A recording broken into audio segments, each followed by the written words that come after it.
To switch gears now to the National Assembly, as Natasha Akpoti-Oduoha is expected to resume her duties at the National Assembly later this month, following the end of her 6-month suspension.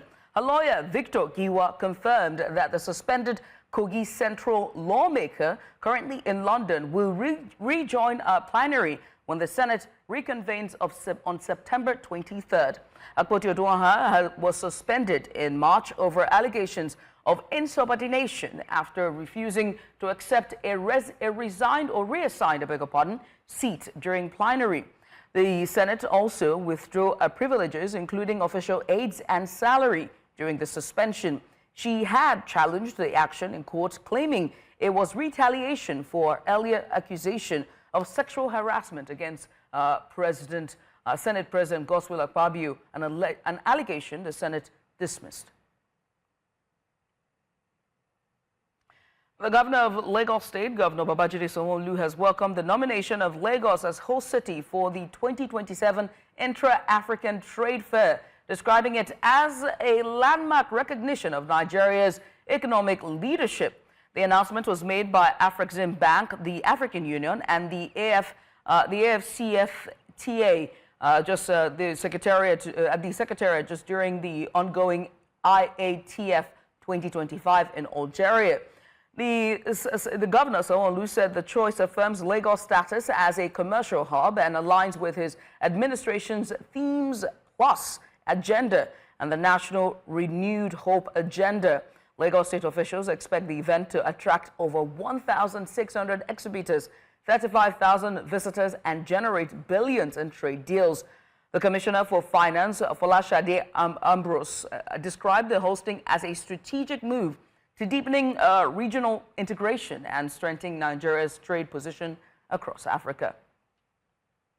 Our senior business correspondent, Joanne Mustafa, joins us live from the Intra-African Trade Fair in Algeria. Joanne, tell us, what's the latest from Algeria? Yes, indeed, it's day 5 and so much is going on, so much exhibitions. We're at different pavilions.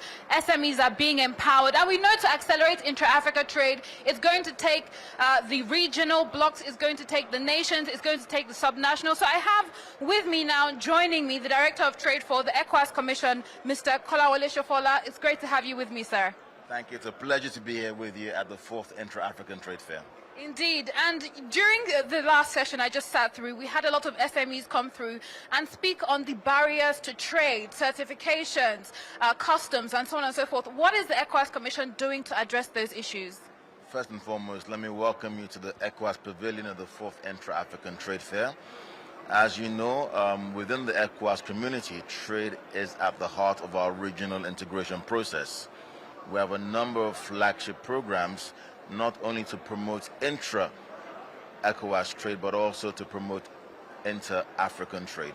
So, for example, our ECOWAS trade liberalization scheme is to enable those who are registered, that have confirmed products that are made in West Africa, to be able to trade across our borders freely without having to be charged duties. But we also know that there can be challenges in moving goods from country A to country B. So there are a number of trade facilitation interventions to make sure we make it easy for goods and people to move across the borders of West Africa freely and effectively. Yeah. And we know that something that has also been pushed by the AfCFTA is value addition. What is also being done by your commission in that regard of going beyond exporting raw materials and actually adding value and keeping the value chain within Africa? You've hit the key points and you've said the key words, especially on the value chain.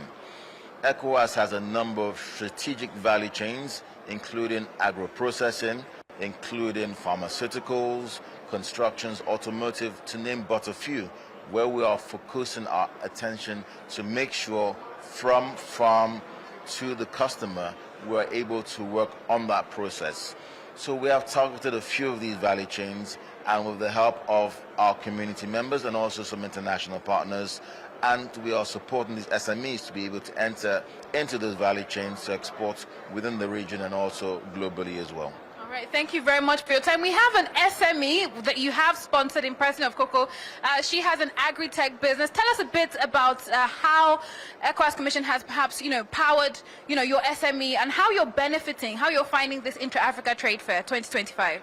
Okay, thank you. I think this is an enlightenment for every SME that has been here.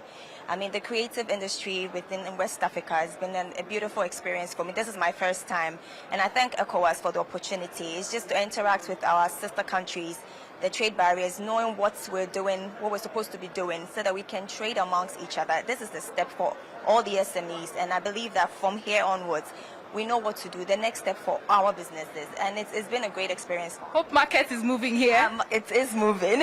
Wonderful stuff. So, of course, it's day 5. We have 2 more days to go. Exciting time, and of course, we'll keep you updated right here from Algeria.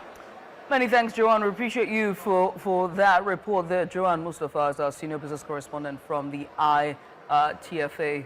They're happening in Algiers, Algeria.